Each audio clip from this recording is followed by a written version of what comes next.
This is Patrick Timpone, and it's good to be back with you live after, well, almost a week off of recorded shows because of the holidays, and it's trying to get my sea legs here. It is December 29, 2009, and this is OneRadioNetwork.com. OneRadioNetwork.com. Got kind of a fun week for you.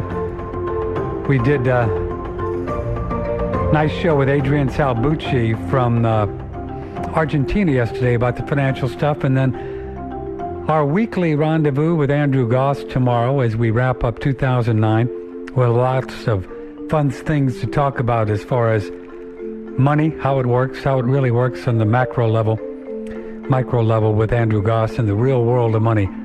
Information I suspect that you're not going to find anywhere else in the world, and this man explains it in a way where we really understand how this game is played. On Thursday, more about money, this year-end kind of review and the financial end of it with Rob Kirby up in Canada. Also, we're going to talk with John Hogue tomorrow, who has some predictions for 2010. He's a great authority on Nostradamus. So that'll be on this week. So it's kind of a financial, kind of a worldly, kind of macro thing. And we normally talk about health. And then, so tying right in with that this morning is no exception. A gentleman that, boy, he really thinks and reads and writes and talks about these kinds of things. His name is Jay Weidner, and he has written lots of books and about alchemical traditions, hermetic traditions. He's been called one of the foremost erudite conspiracy hunters, kind of an Indiana Jones guy. They said on his website he looks and finds out what's going on in the spiritual world and the spiritual destiny of the world. A lot of films, including 2012, The Odyssey, Time Wave 2013, Jay Weidner, WEIDNER.com. Well, Mr. Weidner, thanks for being with us, and how are things up on the West Coast? Well, they're cold right now. We're having an El Nino-generated freeze, I guess you could say. And I think that's been affecting us here in Central Texas, where we broadcast from. But lots of rain this winter, more rain than we've had after about 2 years of a drought, or 3 years. Yeah, well, you guys need it. So boy, we really did. You do, yeah. I guess it's here we are in the last part of 2009, Jay Weidner, and I think one would have to be living in a cave, or just not thinking very, say, clearly or rationally to know that there is something going on spiritually as we speak that's probably maybe never has gone on this planet or this go around. When I say something like that, first off, do you agree? And then if you do, how does that read for you? What does that come to your mind? I mean, what does that really mean to us from your studies and yours as you sit there in 2009 here at the end of the year? Well, I think what basically most people don't really understand is that everything emerges from the spiritual first, and then it goes into the material. So it's not the opposite way, which I think a lot of people think, that things start in the material and then they advance through meditation or prayer or just life, they advance into the spiritual. No, it's the opposite way. Things start in the spiritual and then manifest in the physical. And so what you see going on here with the incredible economic problems, the highest unemployment rate in 80 years, the destruction of more species on Earth than at any time since the dinosaurs died out. You're seeing we're running out of water, all these physical problems. And then there's also some incredible physical things that are going on that are amazing, like the internet and sure. Global internet and all these things, global trade and all this. And so what we're really seeing is the physical manifestations of a spiritual change. And that spiritual change is going to knock the socks off of every single thing that exists on the material level, and that's why you're seeing all these things. And so people like the Mayans and the alchemists and the Hindus and the indigenous traditions like the Cherokee, and the Chumash in California, they predicted that this was coming, and they didn't predict it because they were some kind of telepathic geniuses. They did it because they knew that spiritual evolution depends on time, and that every time we go into one of the major signs, fixed signs of the zodiac, we're in for some really serious stuff. And we're passing from Pisces to Aquarius, and Aquarius is one of the fixed signs. You know, in Ezekiel, he sees an angel with 4 faces, and the angel has the face of a man, a bull, a lion, and an eagle. And these are the 4 fixed signs of the zodiac. The eagle is Scorpio, the Taurus is the bull, the lion is Leo, and the angel is Aquarius. And we are now heading into an age like that. And this is not the end of the world, but it is the end of an age. And when we reach the end of an age, everything goes to hell. And then it regroups and comes back at a different level. Well, the Fifth Dimension predicted it, right? About 30 years ago, the age of Aquarius. That's great. I remember that song. I was a disc jockey in Armed Forces Radio, and we played that. And now I just thought of that when you said that, Jay, and said, wow, they knew.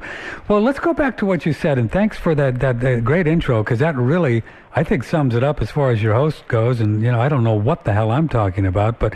Neither do I. Yeah. But this idea of soul and spiritual change, and so we can say then, between you and I and the listeners who, will just... That we're soul, right? We're spiritual beings. I mean, can we all agree on that?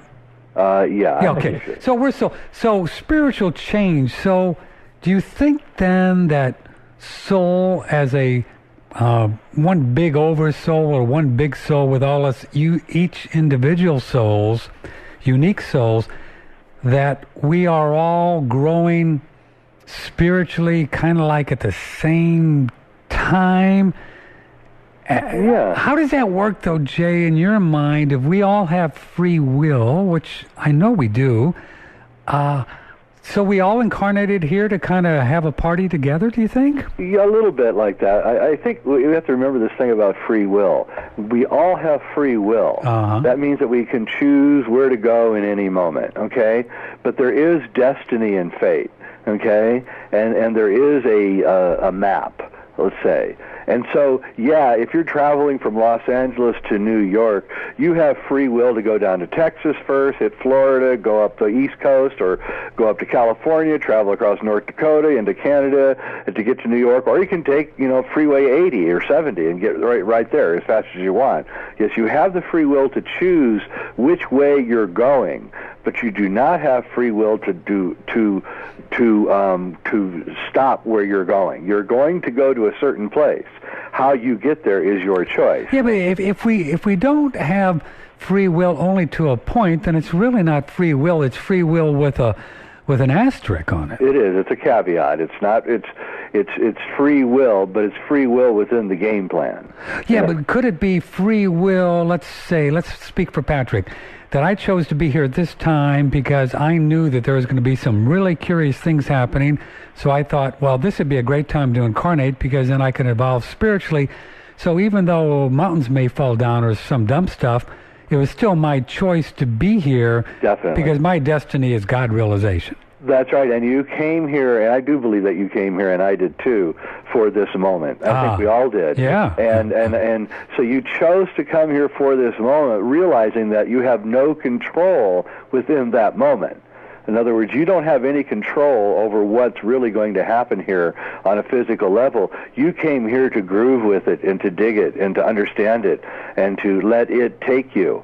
So it's the best analogy is really the surfer. I'm an old surfer, and a surfer has to be a good athlete. It's true, but a good athlete will not make you a good surfer. A good surfer what makes a surfer good is not athleticism. What makes a surfer good is intuitive knowledge of how waves work. And he doesn't force the wave. He knows how to ride the wave. And so we're surfers. And yes, we have free choice. The wave is coming at us, and we can turn our surfboard left, right, ride the nose, get to the back of the board, whatever we think will help us ride the wave better. But there's no way that you're going to control that wave. Because can we say we created the wave, so why do we want to change it? We don't want to change it. We don't want to change it, right? No, we like it. We want it. We should embrace it. Yeah. We should embrace this change that's upon us. We should say hallelujah. That's what I'm saying. And people say, oh, Jay, you're so negative. I say, I'm not negative at all. I'm the most optimistic guy in the world. I think this is the greatest thing that's ever happened. Well, that's why I wanted to have you on, because I saw some of your YouTube clips that a listener was nice enough to send us, and I said, wow, that's interesting, your concept, because, well, that's kind of the way your host feels, so I like to talk. Good. Yeah. Here's our phone number. Let's invite the listeners in if they care to communicate with us live here this morning, December 29. It is 888-663-6386, 888-663-6386, and also emails. We're live here. I have a computer right in front of me, patrick@oneradionetwork.com. Jay Weidner, Weidner. He has a great website, jayweidner.com.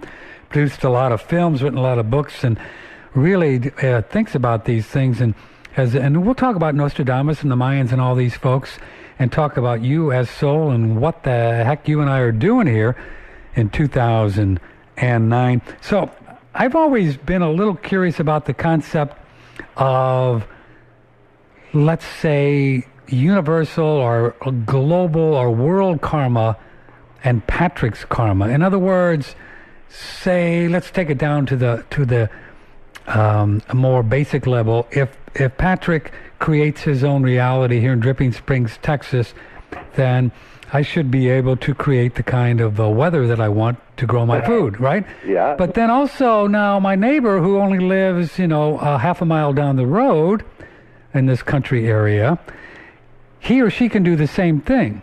And we say, well, wait a minute. Now, how can... She can't create a drought, and I have to participate in her drought. I mean, how do we deal with that?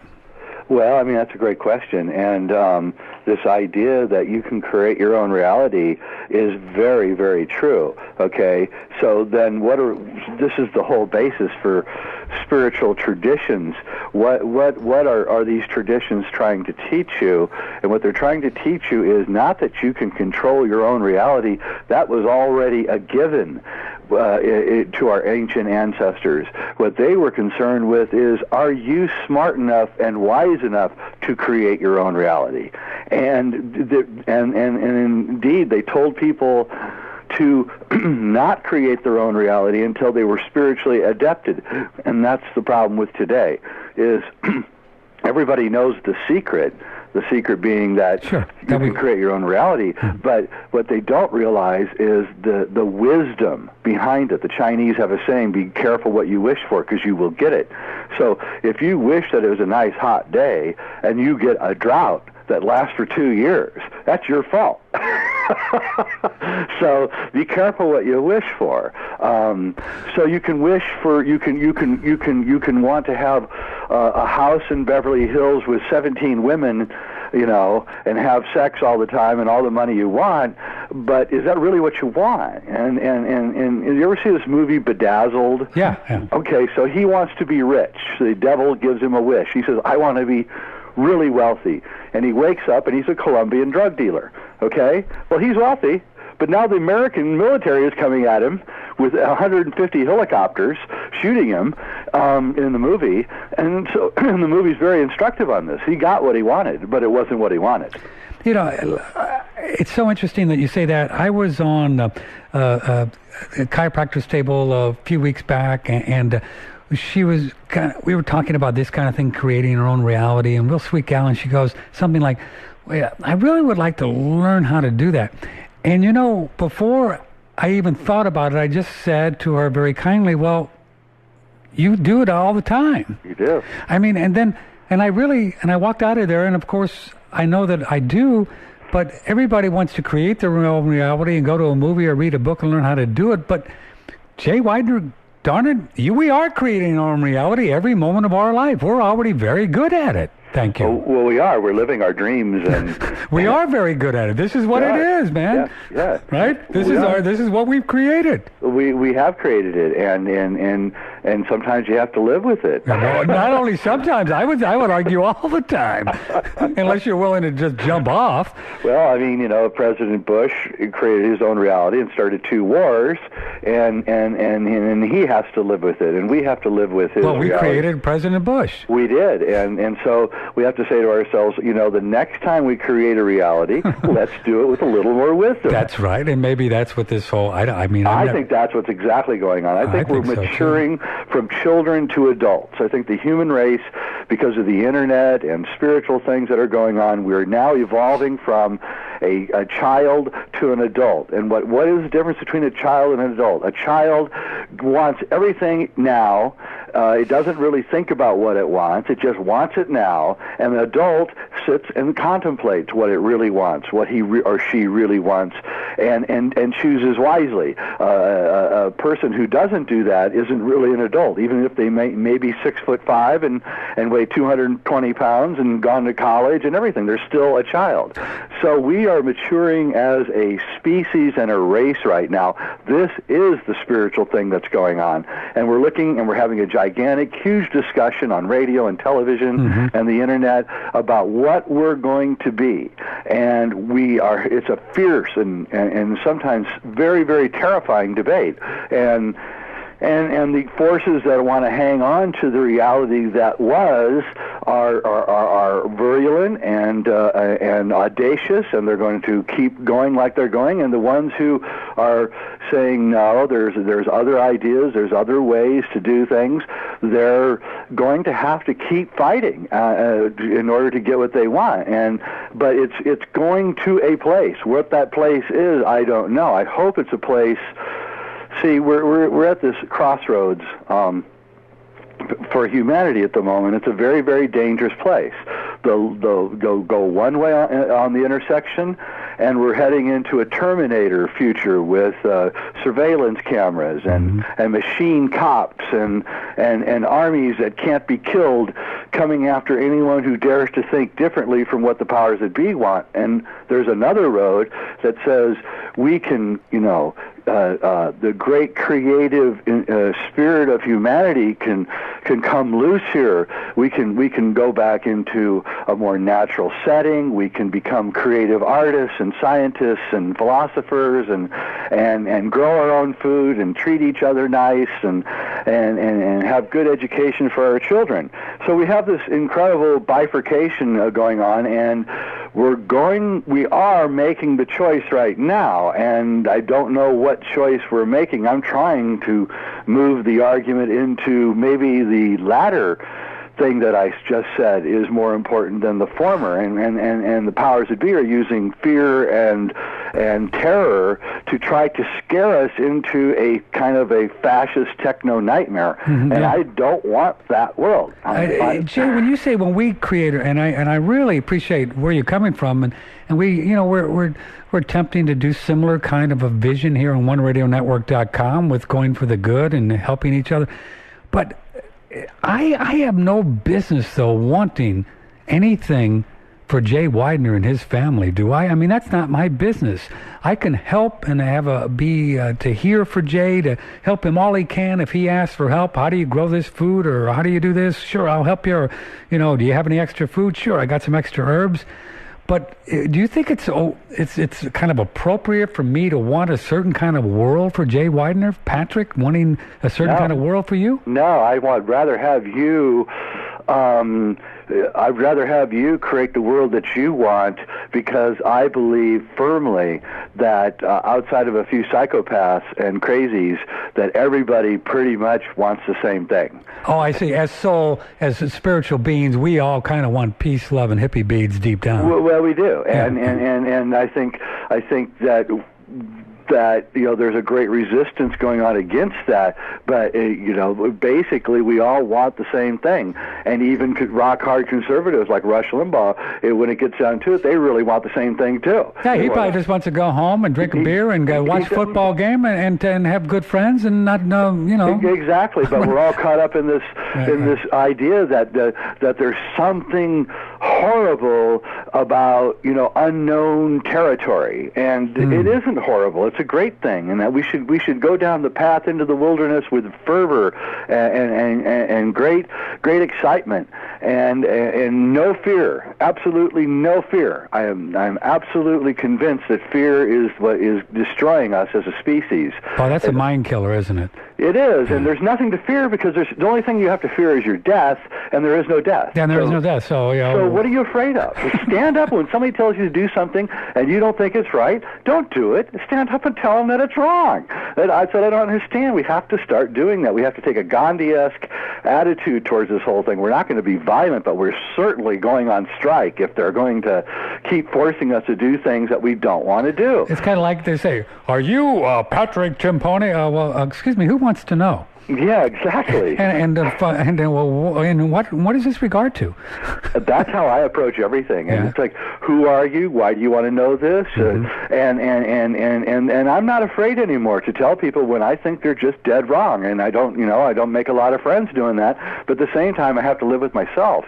And so a lot of people are not very wise, and they're following the words of leaders who do not have their best interests at heart. And so I'm doing everything I can to say, no, we need to say we're not going to live that life anymore. We're not going to eat their crappy food. We're not going to send our children to fight in their armies.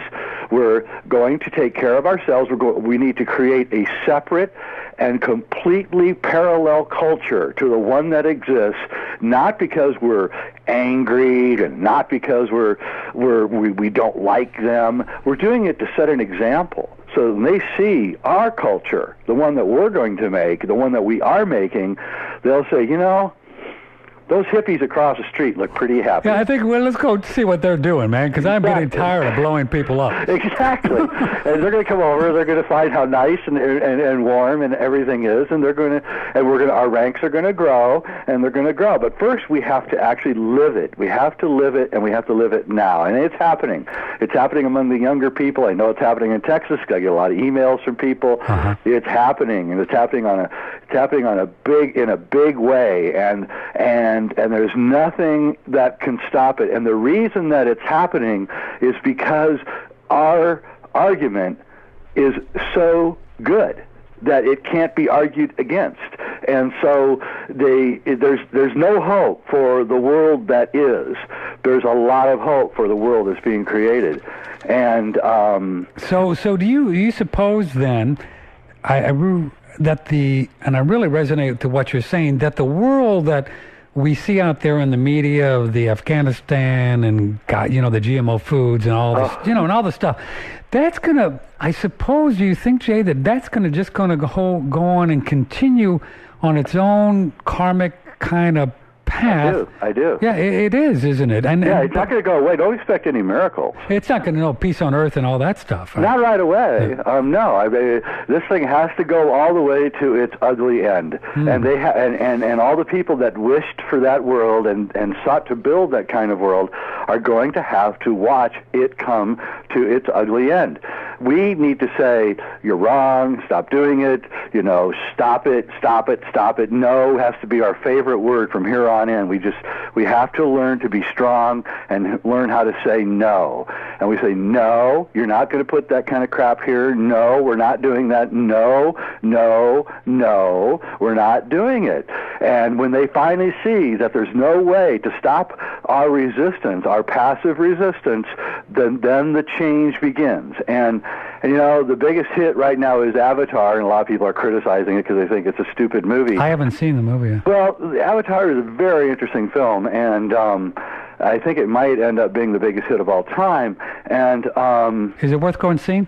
Pardon me? Is it worth going to see? Oh, definitely. Okay. And but what's interesting about the film is that we were watching the film, my wife and I, and there was all these ads at the beginning of the films nowadays, which I hate, and there was this very Wagnerian advertisement for the National Guard with Wagner music, and it was very Nazi and scary, and in the movie, the same people that are being glorified in the National Guard ad are the villains in the movie. And they go to a planet and they're destroying the entire planet for mining purposes, and they call the people that are trying to defend the planet terrorists. And I just, whatever people want to say is fine, but I'll tell you what, I almost stood up and just started applauding at that moment that James Cameron had the guts to actually say that the people who are terrorizing are calling the people who are defending themselves terrorists. And I think that is a big moment. I do. I think it's a big sea change for everyone. And the fact that this is a big hit movie, and it certainly cannot be making the Pentagon very happy. So very interesting. Very interesting, and getting more interesting. It's so curious to me because I had no idea this conversation was going to take this turn from the beginning, but I love it. Is that you have been going on and digging in caves and writing books and of all the alchemy and hermetic kind of thing and mysterious stuff and Nostradamus and all this. And it's got you back to this point in your life where you say, I'm here, or I'm a soul. I don't want to put words in your mouth, but I'm free, and I'm going to do the best I can here. Isn't that a curious path? My path has been very curious. I was an atheist. I worshipped science. I was a journalist. I covered murders and robberies, and I was very good at it. And the cops would always ask me what my opinion on cases were, because my opinion generally came out to be right. And then I found this book on alchemy and decided to debunk the book because I thought it was a bunch of crap, and ended up, after about 20 readings, realizing that it was all true, and here I am. Proof that anything can happen in this world. Yeah. What is, how do you define alchemy? You wrote a book, what's the name of your book? Mysteries of the Great Cross of Henday and A Monument to the End of Time are my two books. Secrets of Alchemy is my DVD, and I have a new film out called Infinity, The Ultimate Trip, Journey Beyond Death, which you can get at sacredmysteries.com. But basically, alchemy is what we're talking about. It's the transmutation of matter through spiritual ideas. And everything is alchemy. Okay, but what we're seeing today, and what was predicted by the alchemist who built the Great Cross of Henday 400 years ago, is that this was the moment.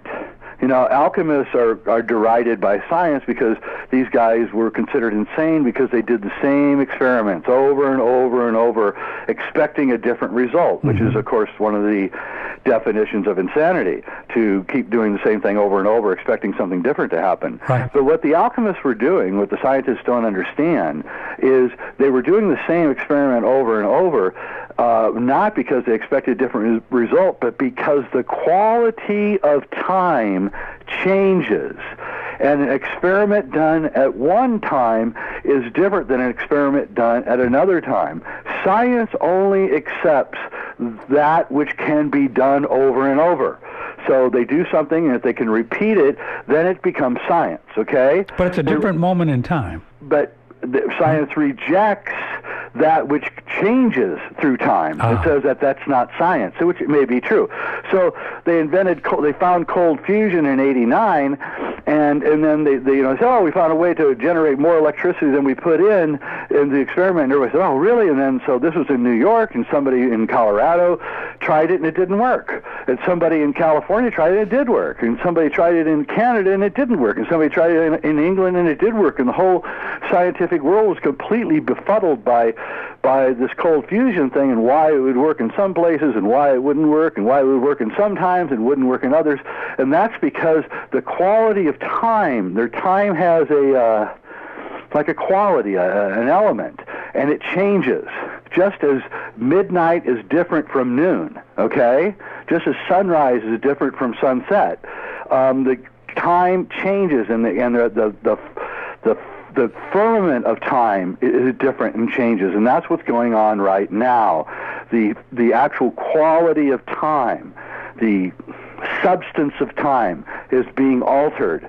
And that's what the Mayans knew, and the alchemists knew, and the Tibetans knew. They knew that at this point in time, and this is what the zodiac is watching. This is why the 4 fixed signs of Ezekiel are so important to Christianity, because they're saying that when we go into a fixed sign of the zodiac, and there's only 4, when we go into one, you guys better get ready. Because fixed sign. What does a fixed sign mean? Okay, there's 12 signs of the zodiac, right, and there's 4 fixed signs, and the 4 fixed signs are Leo, Taurus, Aquarius, and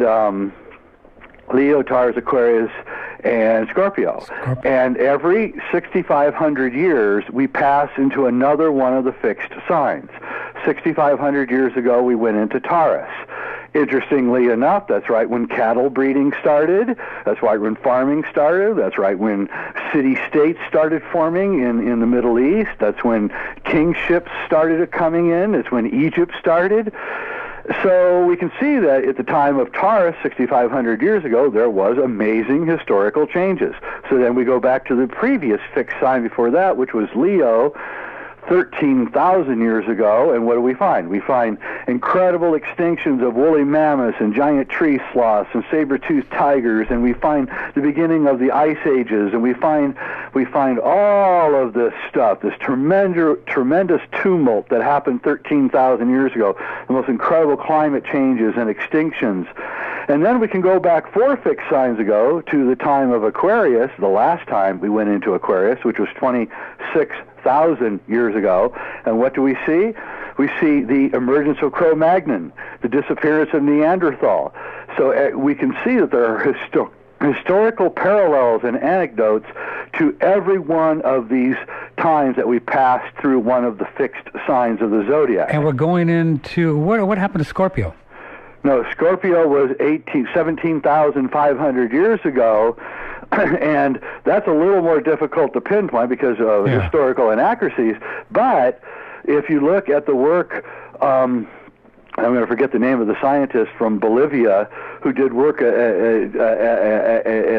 Lake Titicaca at the ruins there, he came to the conclusion that the ruins that are built around Lake Titicaca were built 17,500 years ago because of the way the sun alignments worked, and that is right at the beginning of Scorpio. So we can see that the biggest, largest artifact of the New World was built right at the beginning of the age of Scorpio, and I mean these stones up near Lake Titicaca are the size of houses, and they go up, piled on top of each other, 7 or 8 of them, and they're all perfectly grooved together. There's no gap between the stones. How in the world did people at 12,000 feet high in the mountains carve and lift and build these stone monuments? And none of this can ever be answered, of course, but you can see that the ancillary evidence is there for great changes. I started this work 15 years ago and talking to people said, nothing's going to happen, Jay. Nothing's going to change. You're just blowing it out. You don't know what you're saying. And now here I am, a scant 3 years away from the target date of when this great spiritual change is to take place. And all the people that said I was wrong and I should shut up and be stupid are now in my camp. And I'm on radio shows and saying the same thing they said 15 years ago, but now people can see and feel and touch that there is something going on, that it isn't a fantasy, that something serious, something amazing, something awesome is occurring, and it's time for us to wake up the rest of them. So in that time of the December of 2012, is that somehow pinpointed of a time, Jay Weidner, when we go into Aquarius? I do believe that. Well, I believe we're going into Aquarius.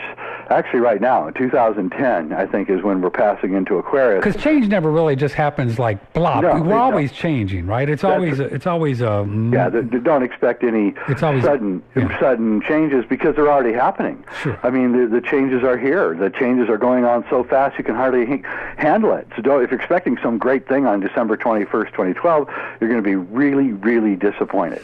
But if you keep track of what's happening right now, you can see that the only reason that they chose that date was because it was auspicious, because it's a winter solstice, the alignment of the galaxy with the sun, and so it really and truly the Mayans are just saying that it's noon, that it's a big clock and it's noon, and at noon, this event will have been completed, and so we have 3 more years, and the changes of the next 3 years, I fully believe, are going to be even more astounding than the changes of the last 3 years. And you hear the term, well, things are happening more quickly, but if there's not really time, can it be argued that it seems more quickly because there are more changes? Yes, that's exactly right. There are more changes, so there's going to be more things happening, and the powers that be, are really worried because they don't know if they can handle all this. They don't know if it's possible to handle all this. The worst problem that they face is because of the internet, everyone's waking up at once. It's in the old days when I was young, a rich guy let me into his library, 10,000 books of esoteric nature, and I read every one of them, and he let me do it for free. I didn't have to buy it, and this is information that no one could get. This is 25 years ago. No one could get this information, and so I was a man sitting on a powerhouse of information with no one to talk to, no one to relate to, and really kind of left bereft. And then the internet came, and I didn't have much hope for the internet when it first started. But now, if I get on the internet and I type in all these strange things that I knew about, that no one knew about 20 years ago, it's right there. They're all there. They're all there. Everything's there, all of it, all the weirdness. Now, you have to know how to look, which is a big problem with the internet because browsing is not easy, but it's all there. So a kid, who wants to really know what's going on today doesn't need a rich guy with a library. If he knows how to browse through the internet and he knows what questions to ask, he will find, or she will find, all the answers there. So that is what's scaring them more than anything. They thought that the internet was going to facilitate their military and corporate world, which it has, but they never realized that information, as my old friend Terence McKenna said, information is escaping from the cave and it's getting loose all over the planet. And when that happens, there is nothing anyone can do about it. And I think it can be argued, no matter how many internet rumors you hear about the end of the internet, that there's simply no way that they ever could, because it's just it'd be like cutting your vascular system out. Yeah, you just couldn't do it. No, and here's the thing. Okay, let's say that they do. Let's say they get so PO'd that they decide to censor the internet.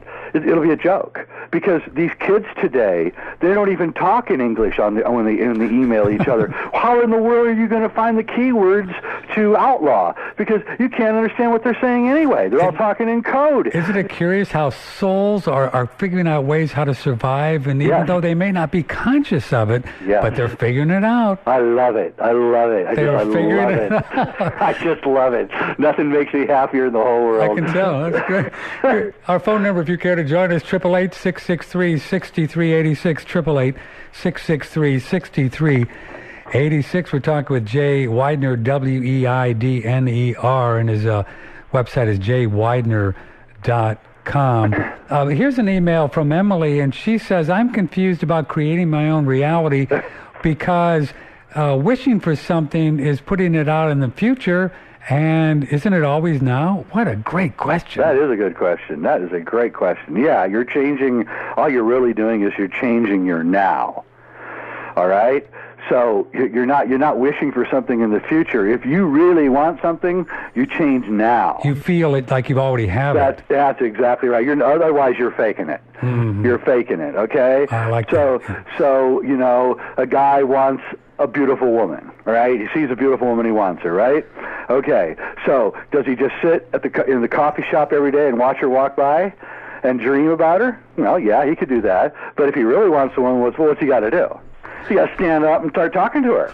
So I mean, come on, it's not just wishing. It's you got to act, and that's why I'm a little bit worried about the world right now, because everyone is wishing and no one is acting, and I'm trying to get them off the couch to start acting. Well, can we argue that God helps those that helps themselves? I certainly believe that. Or when you pray, move your feet. I love that one. Isn't that great? Yes. When you pray, move your feet, baby. I'm with that one all the way. My spiritual teacher said a great line was that when you do 100%, well, then God's going to kick in the rest. Gotta love that, too. That's great. Isn't that great stuff? No, so that's exactly that's what right. it is to you and I. That's how it is to me for Emily. It's this idea that we kind of think from the end, like it's almost like the wish has already been given, and we have to feel that. You feel that sand in your toes and the breeze and the drinks with the umbrellas in them, and pretty soon you'll be in Hawaii. You're exactly right. I mean, I used to not believe this. I didn't believe any of this. I thought it was the silliest stuff in the world. But you know what? I decided to test the system, and you can test the system. That's what's so great about this. I decided, okay, I had a billionaire friend of mine. He told me that he became because he made his own reality, right? And I thought, well, this guy's a billionaire. He's certainly proof, at least in a certain way, that this is true. So I said, okay, I will test it myself. So I said, okay, what do I want to be in this world? And this is a long time ago. And every single thing that I thought of on that day has come true. Okay? And it didn't, and so I changed my attitude in the moment. I no longer wanted to be someone who one day would be a great writer or a great filmmaker. I just became a great writer and a great filmmaker. And I was already that before I ever made a film. Yeah. And so when I made the film, I started making films, and I said, God, you're so confident for someone who really doesn't know what they're doing, and you just seem like you know. I said, I've been doing this for 15 years. This is finally now I'm actually doing it, and that's how you have to be. Terrence McKenna once said to me, and I couldn't figure it out. He used to say to me years and years ago, he said, Jay, we must learn to live as if the apocalypse has already occurred. And I thought, what in the world does that mean? And then years go by, and Terrence died, and still thinking about that sentence, and then one day it just hit me. Of course, we must live our lives as if this world here, the one that we're looking at, has already gone away. And in other words, we must live our lives to show the people that this is how the world of the future is going to be. And then they will see it and they will join us. We must live our lives as if the apocalypse has already occurred, as if this society has already been washed away and a new society is here. That is how we must live. And that way we can do it, Jay Weidner, without a lot of anxiety, a lot of fear, or a lot of, we got to hurry up, and we're going to run out of food next Tuesday, and all this stuff. That's what we don't want. Yeah. That's exactly what we don't want. That's what the powers that be want, by the way. What do you mean? They want you to be panicked. Oh, I see. Okay. They want you to be afraid. They cannot control you through anything else but fear. And so they're constantly trying to make us afraid. And frankly, I'm getting tired of it. And I pulled the plug on my TV finally, and I don't listen to radio hardly except for shows like this. And because everybody's just trying to get me to be afraid. Sure. And that is their mechanism. And that's why I made this new film, Infinity, The Ultimate Trip, because the whole point of the film is to make you not be afraid of death. And I believe that once we, as a collective group, do realize that there is no death, then when these guys come and tell us that they want to draft our kids or that we have to eat their crappy food, we just say, no, I'm sorry, we're not really going to do that anymore. And I'm not going to take advantage of your services. Thank you. Sorry, you can go back to Washington and I'll pay my taxes and everything, but please, do not ask me to do that. I will not do it. I'll go to jail before I do it. And when we do that, then they're just going to throw up their hands. The whole thing is going to collapse, and I believe this is imminent. I really do. I don't believe it's going to be a violent revolution, but I believe there is a spiritual revolution happening that is so huge that these guys not only know it, but they're terrified of it. And I'm not speaking speculatively. Ron Paul came out about a year ago and said they're called an emergency session in Congress, and although he couldn't say what it was because they have an oath to not repeat what was going on in there, he said it was about an imminent upheaval in the United States. And I think it's real curious what happened over the past few days. I, like you, do not have a television, do not choose to participate, but heard on the radio about this thing that happened on Christmas, this man, whoever he was, and he had this lap bomb, and now they say, I heard on the radio this morning, well, we're just going to need to change travel the way we know it, and you can't get up the last hour of the flight because this man got up about 10 minutes before the flight, and it's like this so most bizarre thinking and rationalization why they think that they can do these things to people. That is so great. I just can't. It's so absurd. It's like a bad movie when I hear that. It is. Here, this guy was on every single terrorist watch list. Right. His dad, who was the head of a bank in Nigeria, called the FBI and told him that he was worried that his son was a terrorist. Okay, he had gone to Yemen to study with the whoever the crazy mullah is over there that's doing all this, and so who has to change because of what this guy did? We do, not them, not the guys that let him slip through the cracks, not the guys that didn't check, not the guys that didn't that weren't checking the terrorist list and all this. No, they don't have to change. They don't have to start doing their jobs right. No, we have to change. We can't get up from our seats and we have to be like little automatons, and they don't want us to travel, and because they're really worried about this dissemination of ideas at this point. The internet really slipped them a Mickey. They really didn't really realize what the internet was going to do to them.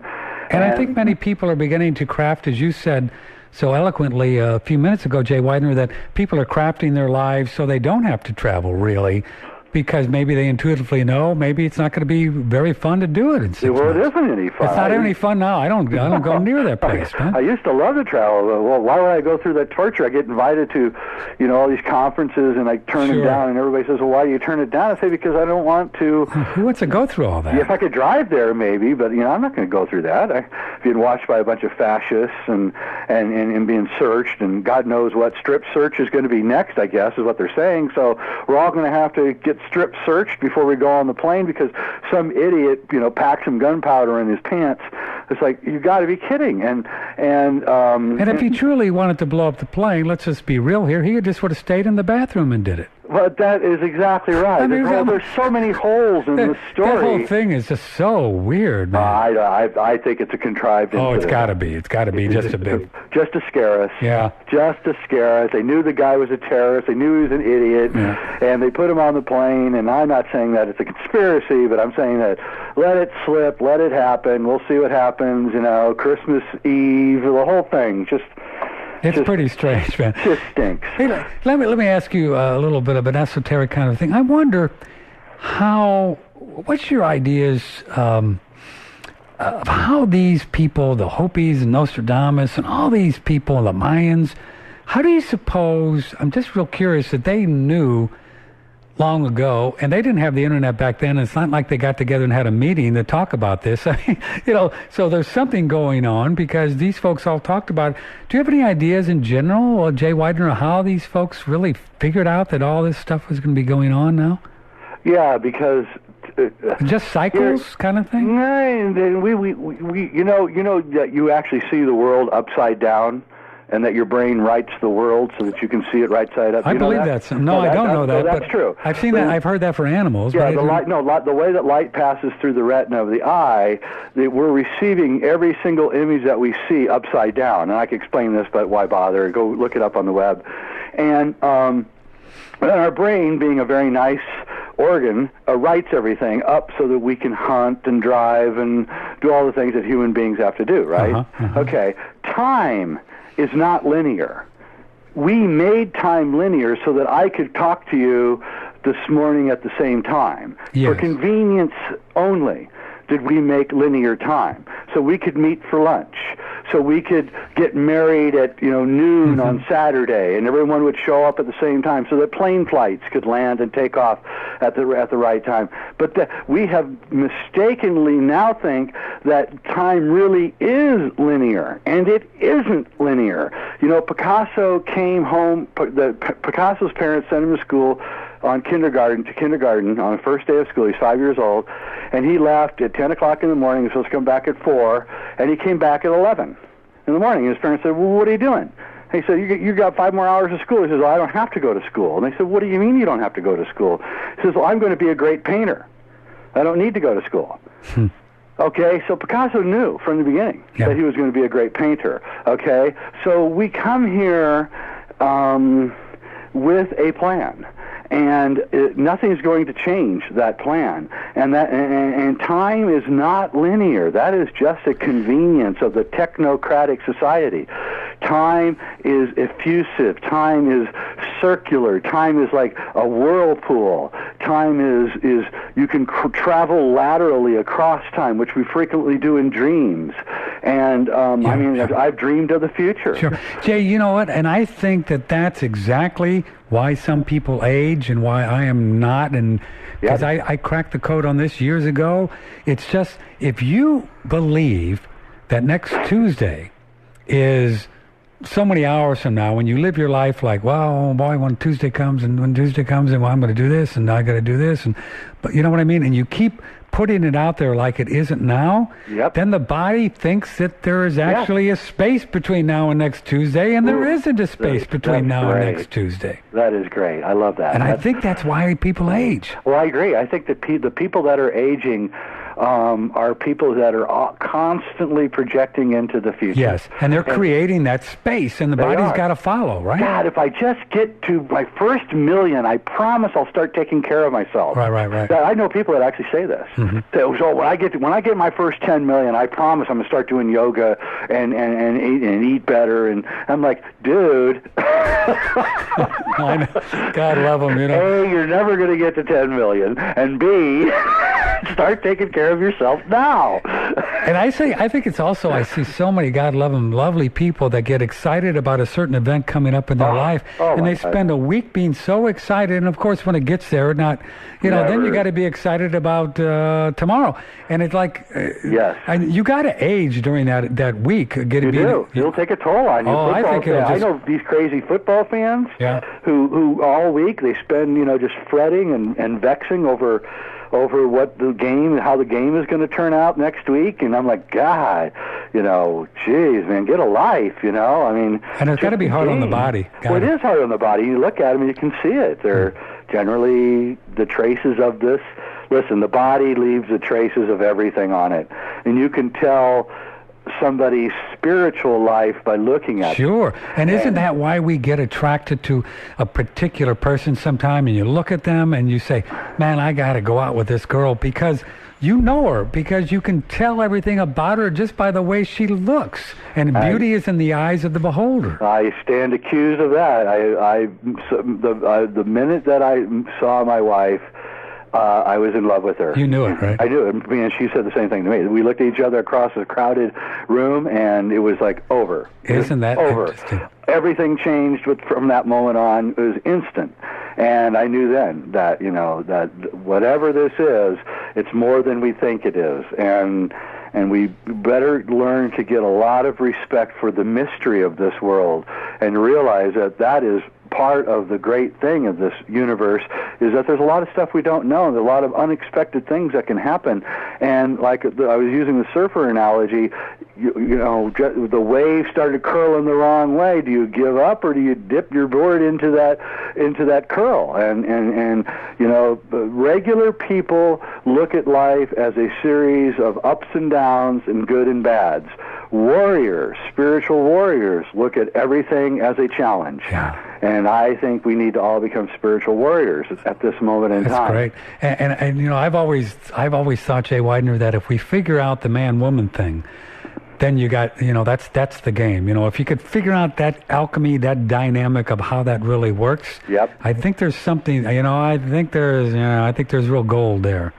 There is, and we're heading towards the goal, but it's not going to be easy. I don't want to get anybody. No, it doesn't. I think we have to earn that, right? We have to earn that. We do. The next few years are going to be really tough, and we have to just shake this idea of linear time. We have to shake this idea that there's some incredible, thing that's going to happen some point in our future, which is going to change everything, or there's some great Messiah or Savior is going to come and just save us all, aliens or Barack Obama or Jesus or any of them. Yeah, they may come and save us. It may be true. One of those may come and save us, but don't rely on it. Don't build your life around some Savior. Save yourself. So then, do you then? I guess with all of your research, can you theorize of say Earth changes in the coming years? Do you think there's going to be a lot of that out there? And if there is, I would suppose then we as soul are just going to know where to be and know where not to be. I don't think there's anything you can do about it. You are the Earth, and when it changes, you change. Yeah, so I think it's really time to. I can go on and tell you that there might be coronal mass ejections and solar flares, and there may very well be. There's problems with the sun going on right now, which is causing the global warming and climate change and a lot of things. It has nothing to do with us. I think it's very, very, very arrogant to think that we are so powerful that we can change the very systems of life. But there is things going on, and we can wax forever about all of that. But the real point is that we don't know what's coming at us. We shouldn't care what's coming at us.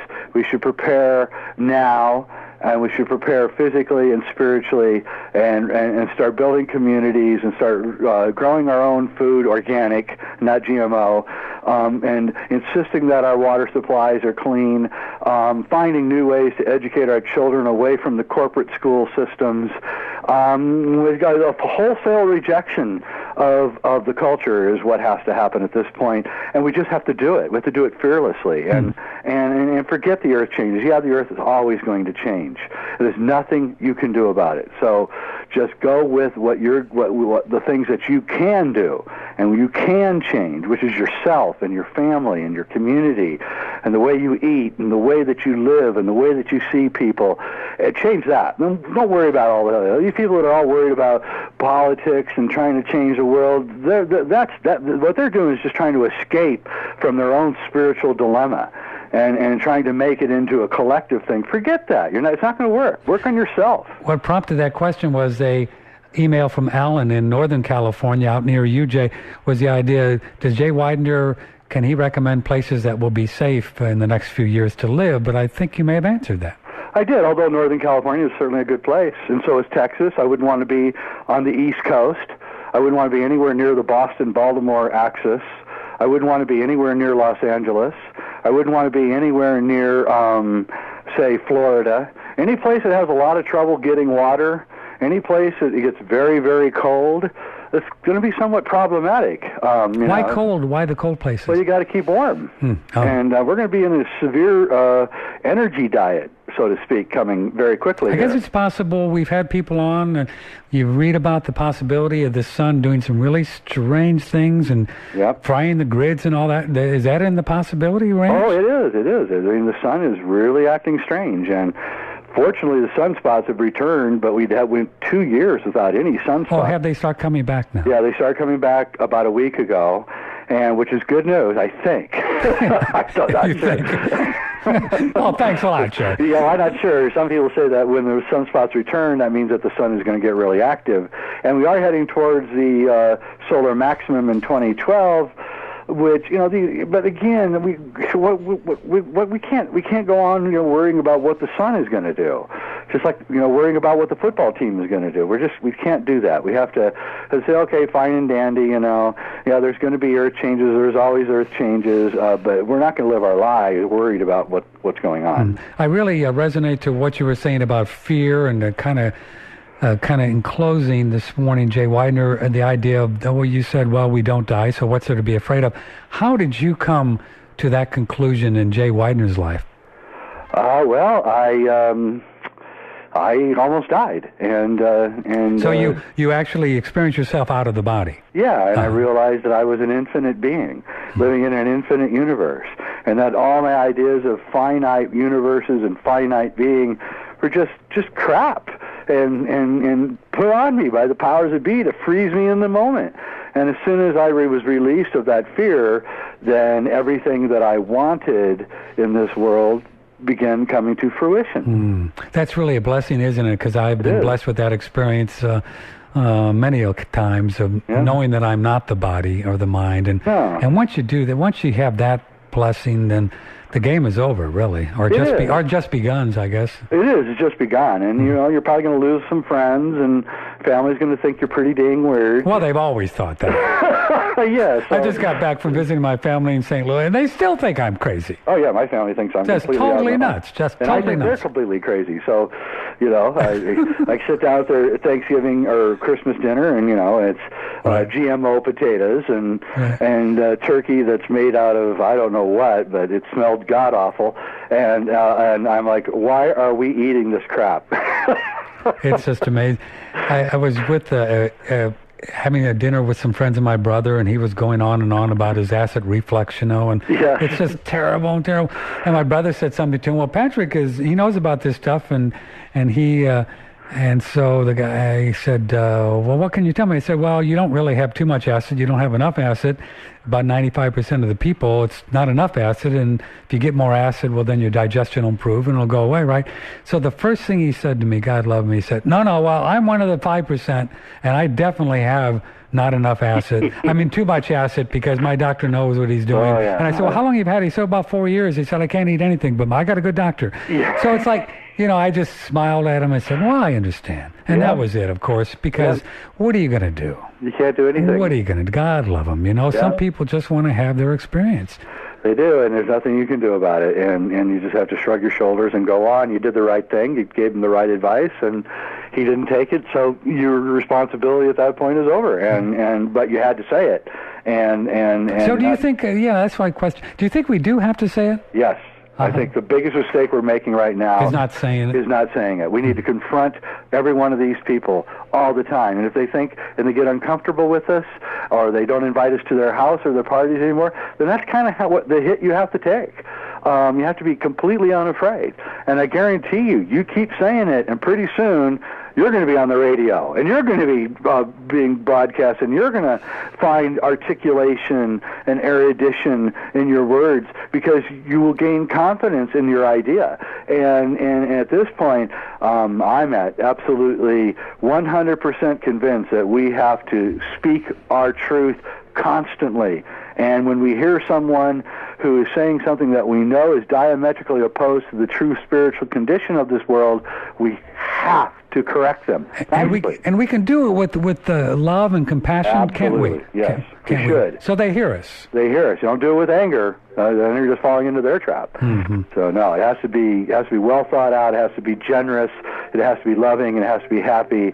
And you have to show them that this world that's coming is not negative. It's a positive thing. Well, Jay Weidner, you're just a joy to talk to. It was an honor to have you on the show. Now, that film you talked about, The Infinity, where's that available? SacredMysteries.com, Infinity, The Ultimate Trip, Greg Braden, Neil Donald Walsh, Daniel Brinkley, all the near-death experience guys are in it. Brian Weiss. It's the greatest film about life. If you know someone who's dying, get it for them, because it'll change the way they view the world and what's about to happen to them. If you're afraid of dying, or you know someone who's afraid of dying, get the film. Change your life. And that's at the Sacred Mysteries. SacredMysteries.com. SacredMysteries.com. And just in a few seconds, 30 or so, what's Jay Weidner up to in 2010? Where are you off to? I'm making a feature film, my first feature film. Really? Congratulations. On what? It's called the Bird People, and it's about the coming world and how we can live, survive, and thrive in the age that's coming at us. The Bird People. Yep. I like that. All right, Jay Weidner, thanks a lot. Have yourself a very good new year and have fun. You too, man. Okay, man. Good talking to you. Bye. Jay Weidner, jayweidner.com.